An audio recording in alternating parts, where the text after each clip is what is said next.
વિજ્ઞાનની વિવિધ શાખાઓ એક નજરે ભાગ 3માં હું પરેશ ચાવડા એજ્યુસફર પરિવાર વતી આપને આવકારું છું.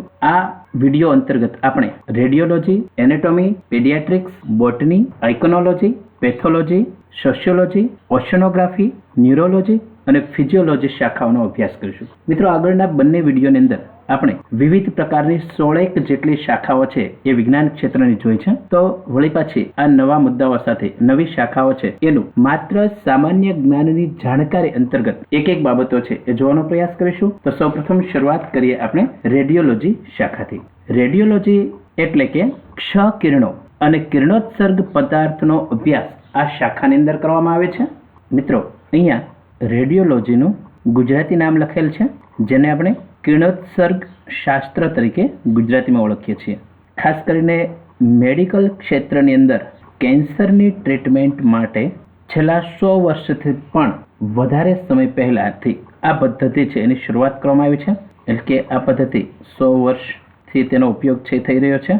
બીજી વાત કરીએ તો એક્સરે કિરણોની શોધ છે એ સૌપ્રથમ વખત 1895ની અંદર થયેલી, અને જેનું નામ આપ જાણતા હશો કે જે વૈજ્ઞાનિકને આપણે ઓળખીએ છીએ એ છે વિલ્હેલ્મ રોન્ટેજન, અને એના જે સાથી છે એ વૈજ્ઞાનિકને આપણે ઓળખીએ કે જેનું નામ છે ઇમિલ ગ્રુપ.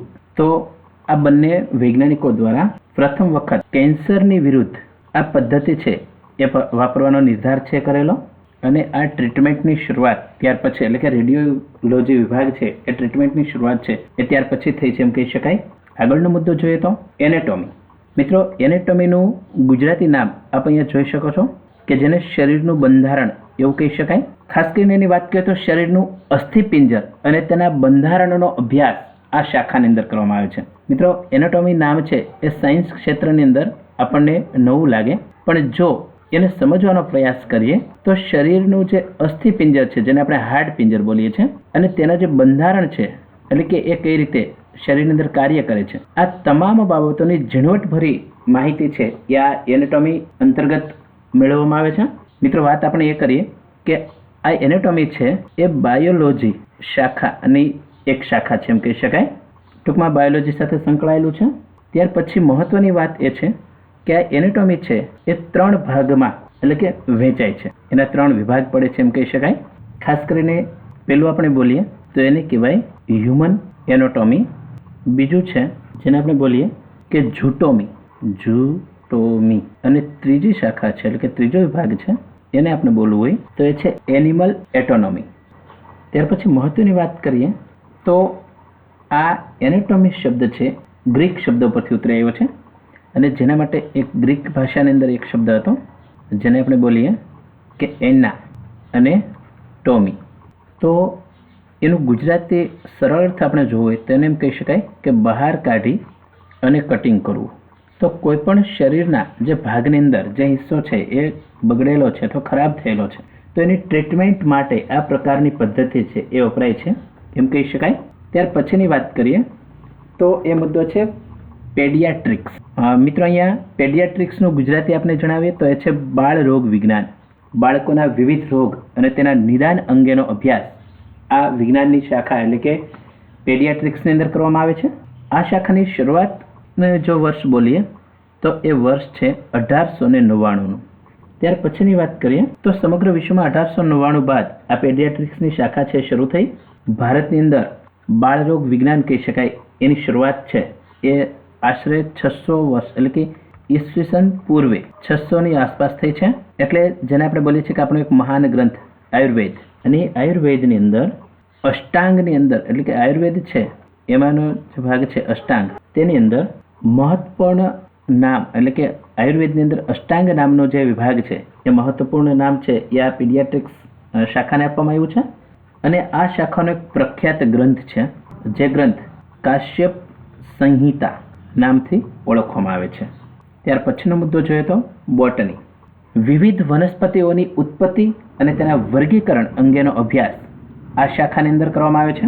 બોટનીનું ગુજરાતી નામ આપણે જણાવીએ તો એ છે વનસ્પતિ શાસ્ત્ર. આ શાખાનો અભ્યાસ પણ 2 તબક્કામાં થાય છે, એટલે કે અભ્યાસના તબક્કાઓ છે એ 2 છે. એમાં પહેલું છે જેને આપણે બોલીએ છીએ પ્રાણી વિજ્ઞાન, જેમાં જંતુઓનો અભ્યાસ થાય છે એમ કહી શકાય. અને બીજું છે જેને આપણે બોલીએ છીએ વનસ્પતિ વિજ્ઞાન, જેમાં વનસ્પતિના મૂળભૂત તત્વો છે એનો અભ્યાસ કરાય છે.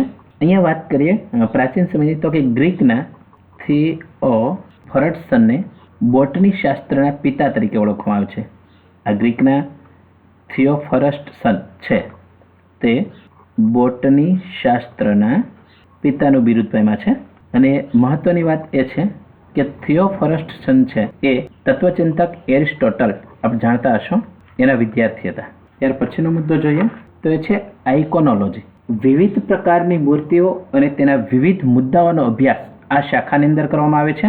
આઇકોનોલોજીનું ગુજરાતી નામ આપણે જણાવીએ તો એ છે મૂર્તિશાસ્ત્ર. મિત્રો, પ્રાચીન સમયના ઘણા બધા એવા સ્થાપત્યો છે કે એ સ્થાપત્યમાં સૌથી પ્રાચીન મૂર્તિઓ છે એનો પણ આપણને ખ્યાલ છે એ આવી શકે છે. અને આઇકોનોલોજી વિભાગ જ એવો છે કે જેની અંદર આપણી સાંસ્કૃતિક ધરોહર છે એ છુપાયેલી છે. વાત કરીએ આ ક્ષેત્ર અંદર પ્રખ્યાત એવા વ્યક્તિ કે જે છે ઇર્વિન પાનોફસ્કી, એ આ ક્ષેત્ર સાથે સંકળાયેલા છે.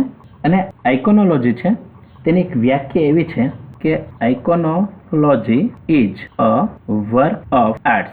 એની એક સાદી વ્યાખ્યા છે કે ભાઈ મૂર્તિશાસ્ત્ર છે એ કાર્ય છે, એ કળા છે એમ કહી શકાય. આ શાખામાં ઐતિહાસિક શાખા છે એ વધારે ઊંડાણપૂર્વકનો અભ્યાસ છે એ કરવા માટે આપણને પ્રેરે છે. ત્યાર પછીનો મુદ્દો જોઈએ તો એ છે પેથોલોજી. વિવિધ પ્રકારની વિકૃતિઓ અને તેની બીમારી અંગેનો અભ્યાસ કરતું શાસ્ત્ર એટલે પેથોલોજી. પેથોલોજીને ગુજરાતીમાં આપણે વિકૃતિ શાસ્ત્ર તરીકે ઓળખી શકીએ. આ શાખાને વંશ વારસા સાથે, પોષક તત્વો સાથે, સંક્રમણ સાથે, પછી રાસાયણિક અને ભૌતિક અને અન્ય વિભાગને ધ્યાનમાં રાખી અને તેનો અભ્યાસ છે એ કરવામાં આવે છે. ટૂંકમાં આ બધા જ વિભાગનો અભ્યાસ આમાં થાય છે, ધ્યાને લેવાય એમ પણ કહી શકાય. ત્યાર પછીની વાત કરીએ તો 16મી સદીમાં વિકૃતિ વિજ્ઞાન અંતર્ગત શબ પરીક્ષણ કરવાની પદ્ધતિ છે એ અમલમાં આવેલી. હવે તેનાથી શું થાય તો કે તેનાથી જે વ્યક્તિના વિકૃતિઓ છે એનો અભ્યાસ છે એ કરવામાં શબ છે એનો ઉપયોગ થતો. અહીંયા એક વ્યક્તિને આપણે યાદ કરીએ કે જેનું નામ છે રુડોલ્ફ ફિકો. તો એણે આ શાખાનો અભ્યાસ કરવા માટે સૂક્ષ્મદર્શક યંત્ર છે એની શરૂઆત કરેલી. ટૂંકમાં પેથોલોજીના અભ્યાસ માટે રુડોલ્ફ ફિકોએ સૂક્ષ્મદર્શક યંત્ર વાપરવાની શરૂઆત છે એક રીતે એમ પણ કહી શકાય. પછીનો મુદ્દો જોઈએ સોશિયોલોજી. મિત્રો, સામાજિકતા કોને ન ગમે? માનવ સમાજની રચના અને તેના કાર્યોના અભ્યાસ કરતા શાસ્ત્રને સોશિયોલોજી કહેવામાં આવે છે. સોશિયોલોજીનું ગુજરાતી નામ થાય છે અહીંયા લખેલું છે જેને આપણે બોલીએ છીએ સમાજશાસ્ત્ર. આ શાખા સામાજિક વર્તનનો અભ્યાસ કરે છે. અહીંયા લખી શકાય સામાજિક વર્તનનો અભ્યાસ કરતું શાસ્ત્ર. ત્યાર પછી આ શાખાનો અભ્યાસ પ્લેટોના સમયથી શરૂ થયેલો છે અને આ પ્લેટોને જાણતા હશો કે તે તત્વચિંતક હતા. ત્યાર પછી સોશિયોલોજીનો જે શબ્દ છે એનો પ્રથમ પ્રયોગ એ ફ્રાન્સના નિબંધકાર ઇમેનુઅલ બોસફસિયસ દ્વારા કરવામાં આવેલો. ત્યારબાદ ઓગસ્ટ ક્રોન્તને આપ જાણતા હશો, એટલે કે ઓગસ્ટ ક્રોન્ત દ્વારા સામાજિક ભૌતિકી શબ્દનો પ્રયોગ છે એ કરવામાં આવેલો. ત્યાર પછીનો મુદ્દો જોઈએ તો એ છે ન્યુરોલોજી. જ્ઞાનતંતુ કે મજ્જાતંતુ અને મગજના વિવિધ ભાગો અને તેની ક્રિયાઓનો અભ્યાસ કરતા શાસ્ત્રને ન્યુરોલોજી કહેવામાં આવે છે. ન્યુરોલોજીનું અહીંયા ગુજરાતી નામ આપણે જણાવીએ કે જે અહીં લખેલું છે અને એ છે જ્ઞાનતંતુનું શાસ્ત્ર. આ શાખાને શલ્ય ચિકિત્સા એવું નામ પણ આપવામાં આવ્યું છે. ત્યાર પછી થોડા આપણા રોગ, ખાસ કરીને જેને આપણે બોલીએ છીએ સાયટિકા, પછી માથાનો દુખાવો, આવા રોગો છે એ આ ન્યુરોલોજી અંતર્ગત આવી શકે એમ કહી શકાય. અને તેને સ્નાયુ સાથે સંકળવામાં આવે છે, એટલે કે અહીંયા હું લખવાનો પ્રયાસ કરું. વાત કરીએ ન્યુરોનો તો અહીંયા ન્યુરો અને અહીંયા બીજો શબ્દ છે અલ્જેસિયા. ન્યુરો અલ્જેસિયા એટલે કે ન્યુરોલોજી એના પરથી શબ્દ ઉતરો છે.